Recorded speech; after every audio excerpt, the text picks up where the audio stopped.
Hey everybody, welcome to this episode of Ambush on Air. I'm your host, Sam Bush, and as always, I am bringing you a fun, disruptive topic, but this one is actually one we've already talked about, and it is going to be a little book report. So I know you guys remember me having my friend Kara Smith Brown on to talk about her book, The Revenue Engine, that she launched earlier this year.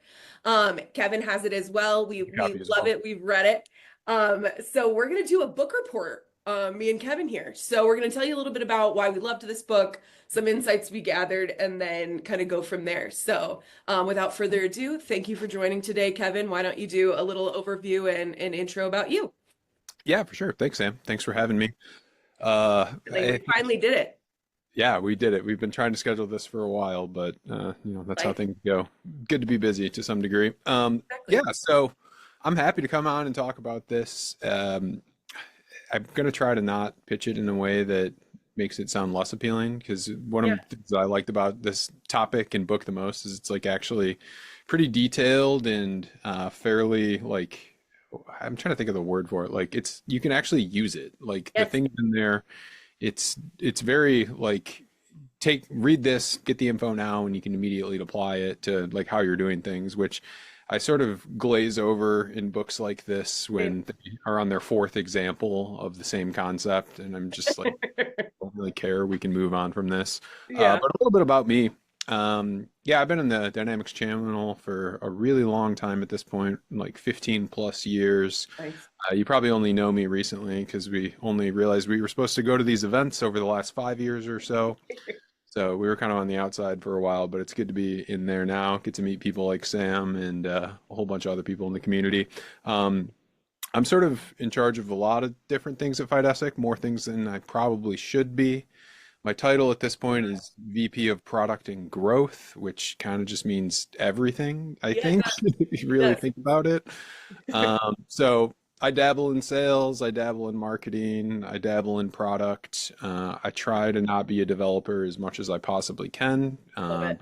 You know, the gravitational pull of that sucks me in sometimes too. So I've got my hands in a lot of things, which again is why this book was awesome because it's sort of cross-functional by nature, which is the way Yeah. I like to think about things anyway. So Yeah, yeah. definitely. So tell us a little bit about Fredesic. What do you guys do there? Yep. So we do AP automation in the Dynamics channel. Mhm. We were a GP shop for a long time, and then in the past several years, we've switched over to BC. And based on our past quarter of the things that I've changed, so this is actually kind of cool because, when we talked about this initially, it got kicked out so far. I like left my like recap on it as well. I don't know if it's gonna work. I'm just Yeah. like made all these changes.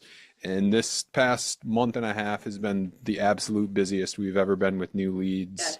And BC is the largest component of that. So the Awesome. tides have shifted. We do a lot of stuff. We do really, really next level data capture on invoices that I'm super proud of. We rebuilt that from the ground up every 6 months or so because technology is changing so fast around it. So that's been a really good space for us. The standard AP stuff, workflow. We're getting in more on the payment side, so more payment Cool. options to come. But bread and butter, what we do is invoice capture and help out with payment fulfillment. And nowadays, that's mostly in the BC space, which is kind of cool. So, Yeah, that's great news. Good news. Okay, so I'm gonna do a little take it back. So I met Kara, I tried to calculate, I think it's 6 years ago. really, I was working at a logistics software company in the Microsoft, Acumatica, and NetSuite space, and we had just gotten acquired. And our private equity company was like, you've got to work with this agency. Their name is Lead Coverage. They're all supply chain. They're all supply chain experts. And I was like, whatever, it's just another agency, blah, blah, blah. Like I've worked in an agency before. So I'm like, I know the pitch. I've heard the pitch. I don't believe the pitch. I need to see it? And my favorite thing about all the marketing sessions that you do yeah. is like just throwing cold water on everybody talking about like esoteric marketing ideals. And I it's like, do. I what are feel you like I talking scare about? people, but I'm like, this is no longer relevant anymore. Yeah. Or like you can read through stuff so much more now than before if you're just listening, right? So first couple meetings with her, she goes straight into like the math of marketing, and I'm like, okay, kind of different, but like we'll see. Um, and then she said something that spoke so closely to my soul that I was like, okay, let's hire her. And it was literally the first time that we met that I was like, I'll find budget for this. And she's like going through this mindset of like the difference between contacts and leads. Hmm. And I'm like, finally, someone who hears me, finally, someone who's like thinking in the same way. So that was like revolutionary to how I built out our HubSpot instance at PageJet, which is where I was at, or 3G TMS now, um, to really change the way we advertised, spoke, or marketed to the contacts in our database, right? Because your traditional sales marketing function, it's like we've got leads, MQLs, SQLs, and opportunities. But what about all those other people, right? What about those people that are not in your like active list that you can outbound to? Hmm. What are the people you know that are in your ABM target, which 6 years ago ABM was like the scariest thing to say, and now Hmm. it's like mainstream marketing in my opinion, but maybe not others. Um, but what was your like gut feeling after reading the book? Gut feeling is the terrible realization after reading the book is I have to go nuke our current HubSpot setup and build it Yep, from the ground up again. yep, Because it's funny, I kind of had the opposite of like what you had is like we had like the whole concept of leads in companies was something that I had always known was something that I had to sort out. We yep. didn't really have it figured out how to do it. Mhm. And that was something that really stood out is like we have to fix that because we had like all these like people, contacts, people floating around our CRM and they weren't all connected in the right ways. And it wasn't like, we weren't targeting the companies necessarily. We were just targeting the people, which is kind of the opposite, I think, of what you were saying that, there's a different way to think about it. Mhm. Um, so yeah, we had to nuke everything and kind of start fresh, which is a huge project, but I sort of enjoy that project. And the other like gut feeling I got from this is like, oh, every like conferences make more sense now, like lead lists make more sense now. I never, and I probably shouldn't admit this, but I never understood the point of conferences of like walking home with a huge like lead list. Uh-huh. What are we supposed to do with that? Like, am Yep. I supposed to call them? And they're like, I don't remember you. You just came to our booth for 30 seconds. Like, what are Exactly. we supposed to do with that? And Yeah. reading this, like, made me, that was the aha moment for me is Yeah. like, oh, I get why people are collecting these lists and like adding them in their CRM, making sure everything's organized because it like gives you a framework to actually approach them Mhm. versus we had like two buckets, right? It was like all the people that maybe are interested someday and I don't know what to do with them. And Yep. then the people that were like actively targeting and no bridge to like get between them. So that was my huge knowledge gap. And, Yeah. I'll freely admit that every time I read a book, I realize I'm actually kind of an idiot about this stuff. And I'm like, That's oh, why we somebody's read. really thought about this harder than Yeah. I have. Yeah. People have specific passions to help other people on those specific passions. And that's what I love about this book and Kara in general. But okay, so the lead list in the events, I think that's where in our channel, when I was doing my little consulting moment and still have a couple consulting clients, I have this conversation all the time because Mhm. they're like, this event is $30,000, $50,000. If you're in the NetSuite channel, it's 250,000 all in, you know? So Mhm. it's like you're coming back, you've got this giant list, and sales closes the 6 deals that were, open opportunities, and then you're like, okay, we're done. Good for us. That was You know? literally how my math was prior Yeah, to this on going to events. It's like, okay, we need five to good pay this things to back. come out of Yep. this. And that's it. And that's all I was focused on because I Yep. didn't know what to do with the other people that you can collect. Like, I don't know. It didn't all, and like, obviously you advertise to them or whatever, but like, I don't know. They're just like, there was a disconnect in my head that I Yeah. didn't know how to resolve until I was reading this. Yeah. Okay. So what are some of the things you're doing with those lead lists from like Community Summit, for example? Yeah. So the big thing that we're doing now is well, I guess they're tagged properly in HubSpot, Woohoo! which is a Yes. huge First step in step. the right direction. And everybody has a giant list in their CRM. We had the same thing, thousands of records. But I guess one of the big things is like actually taking the time to go through all those and really being like sort of militant about is this actually our ICP or is this just imagined? Like Yeah. this customer filled out a form on a website 3 years ago. yeah, they use the wrong ERP and they're in the wrong industry, but they're still a contact. We'll keep them forever, right? And it's like, Mhm. you're burning your email credibility. Yep. You're burning your advertising credibility. It's just a You're burning waste. cash all around, whether it's owning that record that you pay for in HubSpot or owning that record in LinkedIn or your ABM platform. Like the money bleed there is silly, even just for one. Yeah, and I know we could talk about click ads all day too, of how Absolutely. the scam that is click ads in the Mhm. world. But so I was totally turned off to that too. Yeah. For years on end, we ran like Google Ads campaigns, right? Like click ads to these people, Yeah. and just had abysmal success with it. And I'm like, this is a Yep. waste of money. Like, what are we doing with this? Yep. And what I realized is that was kind of on us because, like, yes, we were advertising to all these different types of people, but we didn't have that ICP dialed in a way where we could effectively message to them. Yep. Like, nobody clicks on an ad for generic AP automation. No. Who cares? Like, No. I And don't even probably care. I'm not not even going to really give this to you. searching for that. Yeah, nobody's searching for like, Yeah. yeah, I wouldn't click on that. Nobody would.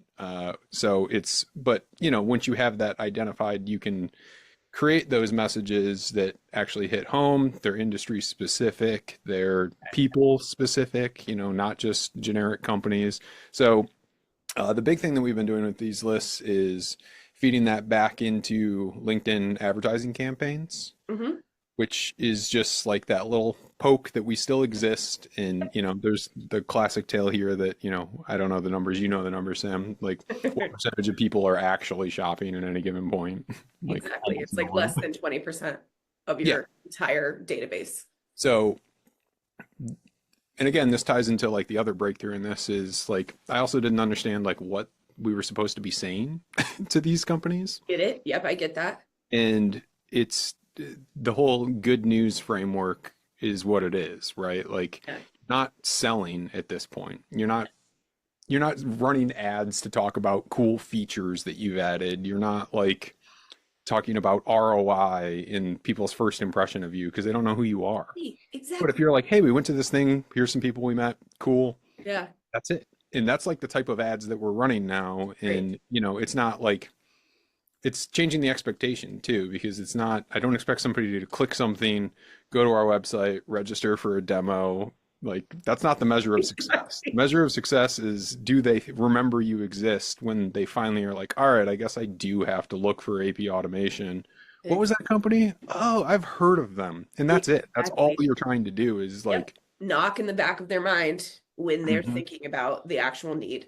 They Uh, might not even remember your name. Like, that might not be what they Google or whatever, but like when they see it, it'll like, it's not their first impression. And they're like, oh, that company exists. They went to like San Diego. Like, I don't know. Like, who yeah. knows what you remember, but you remember they exist. And then you're already a step up of everybody else, really, at that point, which is, kind of the breakthrough on my end. Upstream. Exactly.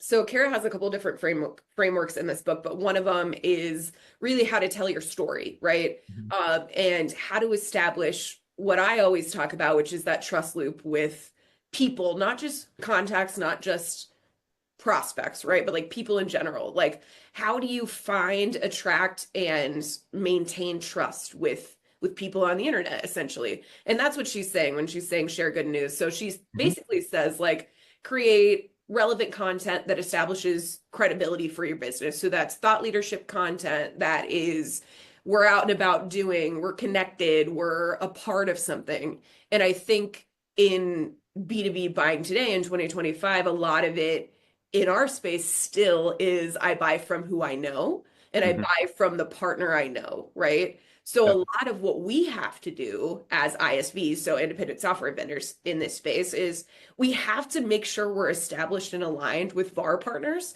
so that when they have customers that are talking and wanting to find either an inventory planning or an AP solution like us, that they have the credibility and trust already established at that level. Mhm. So even the VAR can say, hey, call NetStock, hey, call Fidesk, right? Yeah. So it's a whole thing. For sure. And at my core, I'm always going to be a social media hater. It's just Yeah, sort of how I'm smart. wired. Yep. But so like it was easy for me to, scroll LinkedIn in the dark ages before I knew anything and be like, why are people posting Blah. selfies at their Yeah. booth? Like like I don't care about this, but Yeah. like it it doesn't work the way I thought it did, I guess is the moral of the story, but like it proves you exist and that's Yeah. kind of it. Like you're a person, you show up at the community events.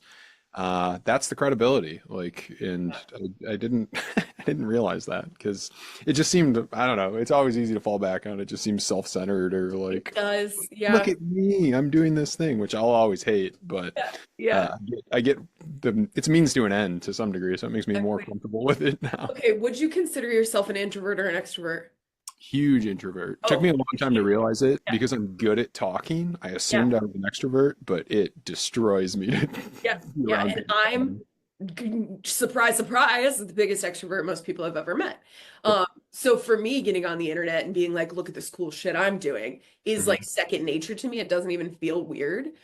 So I think the like interesting thing for me is, I love talking about generations, but I also love talking about like the difference between personalities and specifically that introverted extroverted. Like how do you play the game of sharing good news in a way that you feel comfortable, but then Mhm. also like I've been coaching a couple of people recently who are like, I want to get more branded on LinkedIn.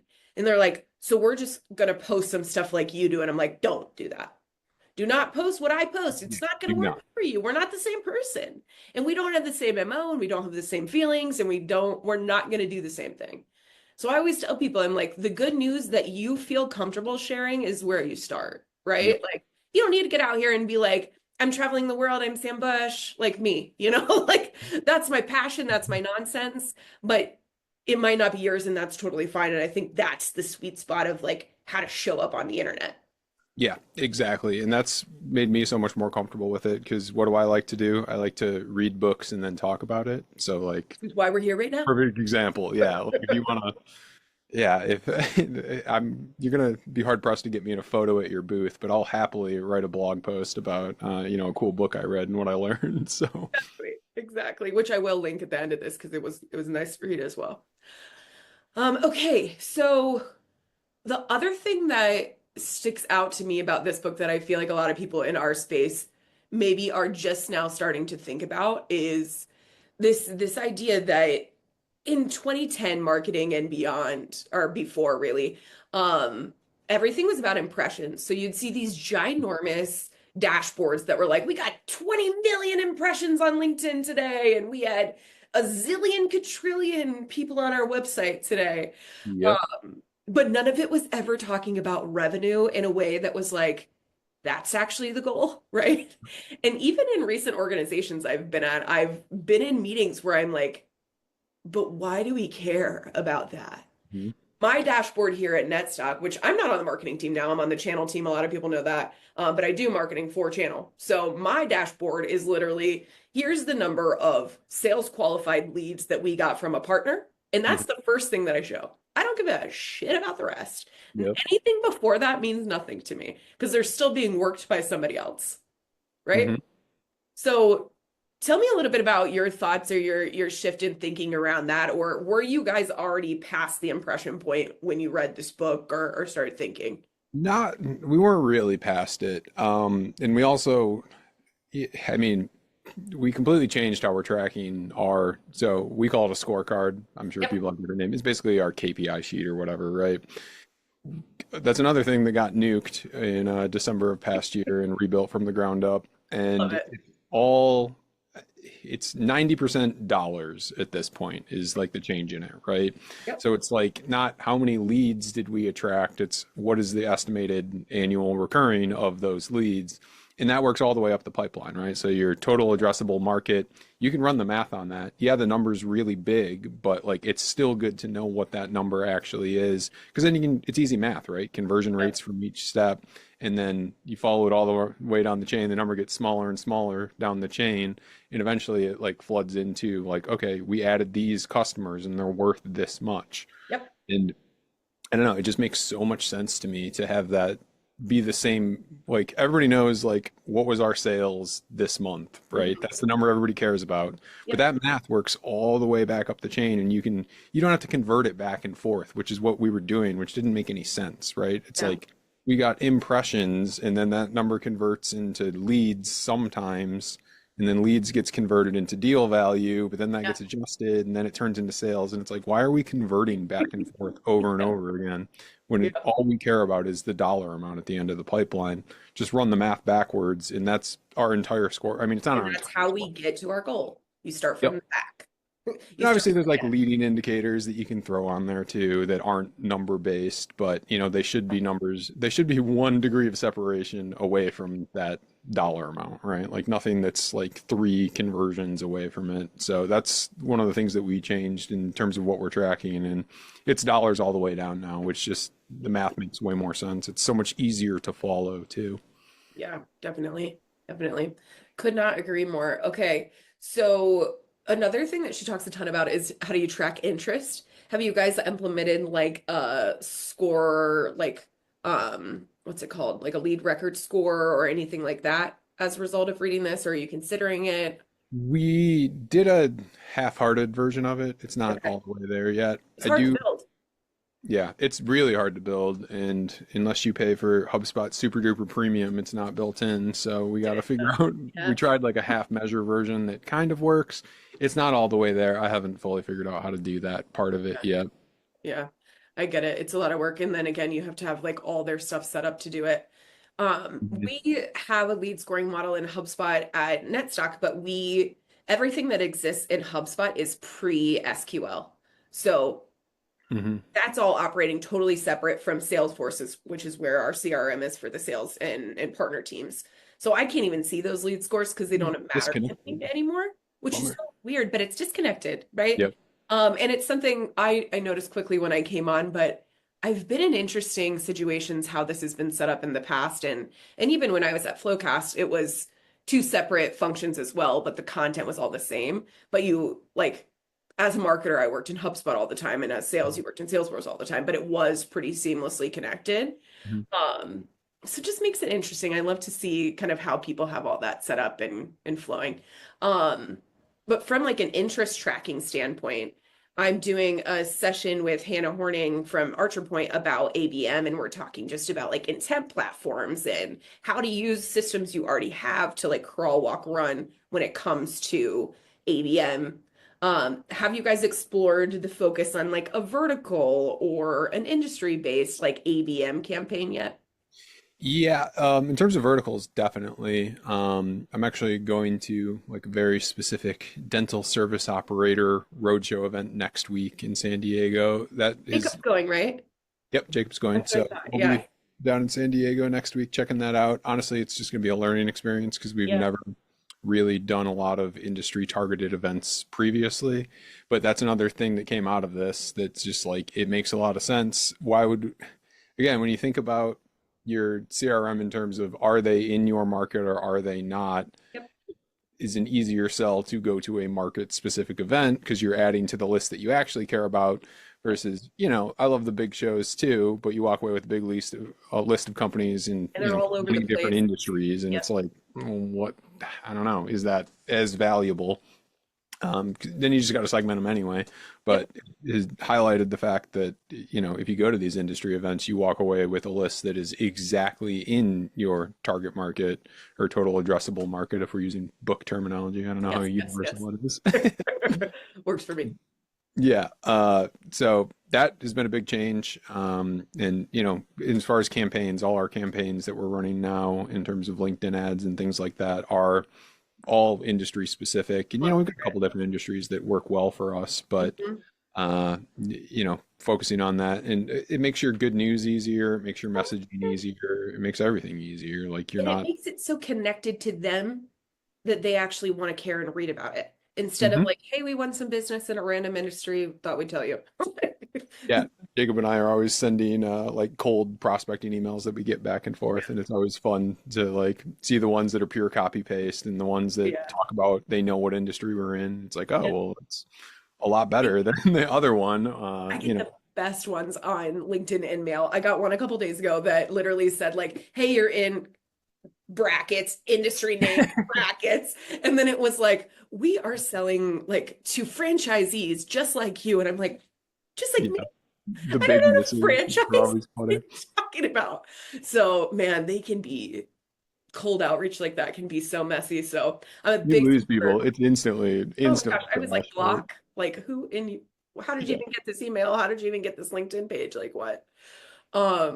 But I'm a big proponent of verticalization and industry focused. It's something we're starting to spin up here at Netstock. So far, we've got industries where we do really well and that we focus in on, but I wouldn't say we built campaigns around it yet. We've Mhm. started to, but our goal for this year and really Q2 is when a few of them are going to launch. So we're doing one that is around food and bev, but specifically wine distribution. Okay. Just because some of our VAR partners are hyper focused on it, like Western Computer, we want to partner with you guys so bad. But you guys crush it. Everyone in the industry knows, like, if you are a Microsoft partner and you want to get into wine distribution, you probably shouldn't because Western Computer owns the gamut on it, right? And a couple other ones as well. I think they are blanking, but there's a few others. But I'm like, you get known in that industry as the one to win, right? Or one of my consulting clients, they were really, really big in education, but specifically in the state of Oklahoma, in Mhm. North Carolina only.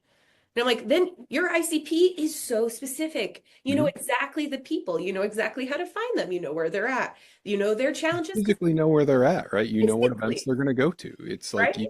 you can target in so many different ways for It sure. just it frees up some of the creativity that comes when you have a niche Hmm. because now you're not spreading yourself too thin to think about 1,000 things, right?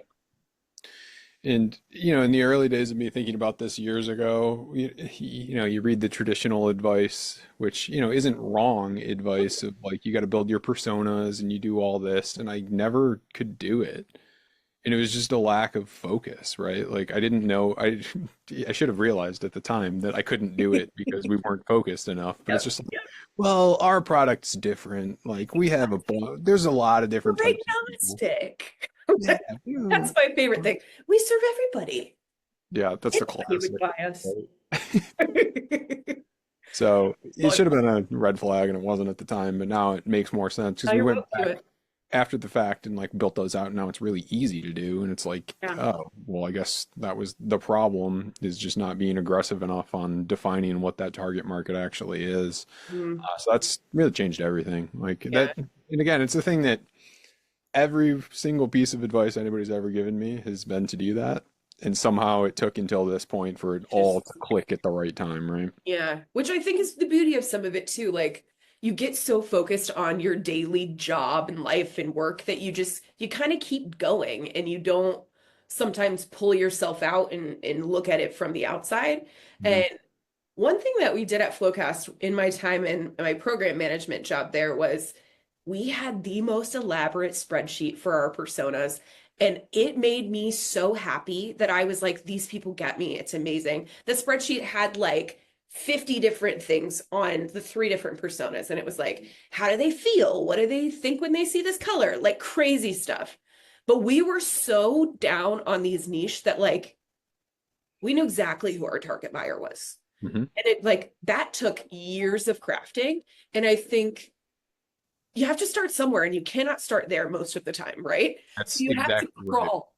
And I think people are scared because they don't think that crawling is enough, right? They're like, if I write down a little bit of it, it's not going to be all of it. So I don't have time to do all of it. Hmm. But I just always encourage people, I'm like, put down your thoughts and then validate them with your current customer base. Yeah, that's interesting. I think it depends on how your personal brain works too. And I think I was unable to like see the persona side of it because at my core, I'm like math brain too.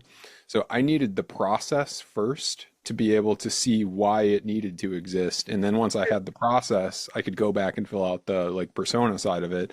But it's Mhm. just like an exercise of what are your customers like? I like couldn't, And you're like, who cares? Like, yeah, who cares? Like I didn't care. Like they like genuinely. fishing on the weekends and like, who cares? Yeah. Like Yeah. what? Yeah. Why do we care about this? Because it, Yeah. it just didn't make any sense. But then once the process exists and I like we see the market, we see how it flows, we see how it all works together. It starts to make sense to me. So I think, everybody's probably a little different on how they have to crack an idea, but I'm Oh, always process 100%. first and then I'm able to zoom out and see the big picture versus the other way around never works for me. Yeah, that makes sense. At Netstock, I've had an interesting time because again, we have a whole marketing function who does that stuff, and then I just receive it, right? But what's been interesting is our CEO is this amazing personality, great thinker, really fun dude. And him and I have had a couple one-on-ones, and he's like, maybe we should find a couple of people that work inside of Netstock that are former users Hmm. and make them our ICP and our target audience. And I'm like, you guys haven't done that yet? I'm like, oh no, oh no. And they're like, well, we tried. And I'm like, okay, here's my framework for how to do it. Because Justin on our team, who's a solution engineer, he is our target audience for about 80% of the people who would buy our solution. Hmm. He lives in Salt Lake City, Utah, and drives a truck. And he knows I've talked to him about this, so it's not an offensive thing. But those are all the things that he loves, right? So putting that on paper and identifying lookalikes of people who are similar to him in interests and in occupation and all of that goes beyond just the like, we're looking for people with an accounting title. You Yeah. know, I'm like, that doesn't help me. Yeah, that's a good point. And I was talking to some other company who was trying to sell me some software. We Love won't go it. into details on it, but they had like their company story of, this person ran into this issue and then they couldn't fix it on their own, so they started their own company to go do it, to like build it, and that's what this company is. I'm like, man, that is a great story. That's like, the persona inside and out because you are the person who's looking Like, for it, right? And it's easy that to was us build a at company. Flowcast.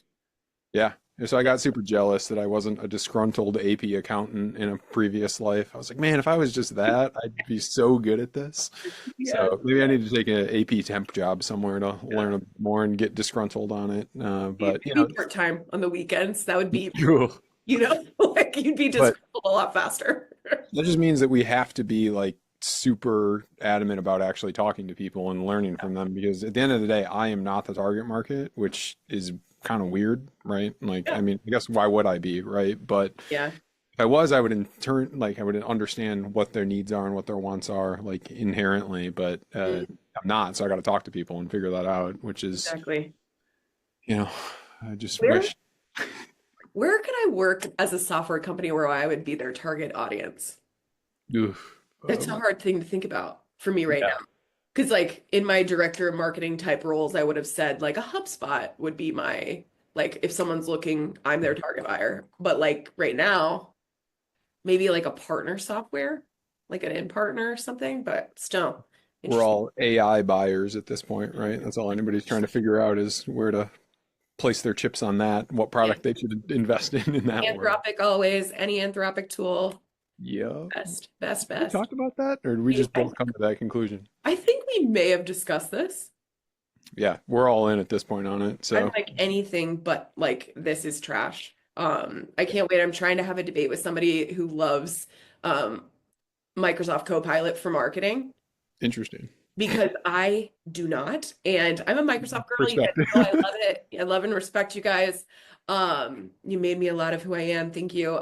But the Copilot, it's not the best at all. Yeah. I'm So not sure why exactly, but I, you I have all the definitely tools. agree. The one thing is, yeah, I can't even, it's a separate topic, separate topic, separate day.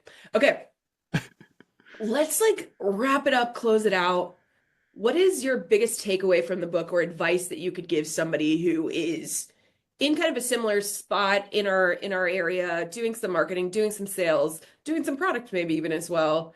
Um, what's the takeaway to get them to read this book and learn? I think, I guess the takeaway so the bigger picture takeaway of why you should read this book and learn, this is another epiphany I probably should have had ages and ages ago, but there's something about book format generally that just like it contains complex ideas. Like I Yeah, feel like we're always assuming that we can like distill complex ideas down to like no shade, a 30-minute podcast like yeah. overviewing them, but Oh you my can't, gosh. right? No, Like it only barely works because we scratched the both have surface. read it, right? Exactly.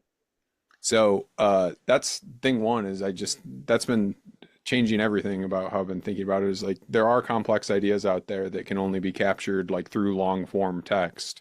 Hmm.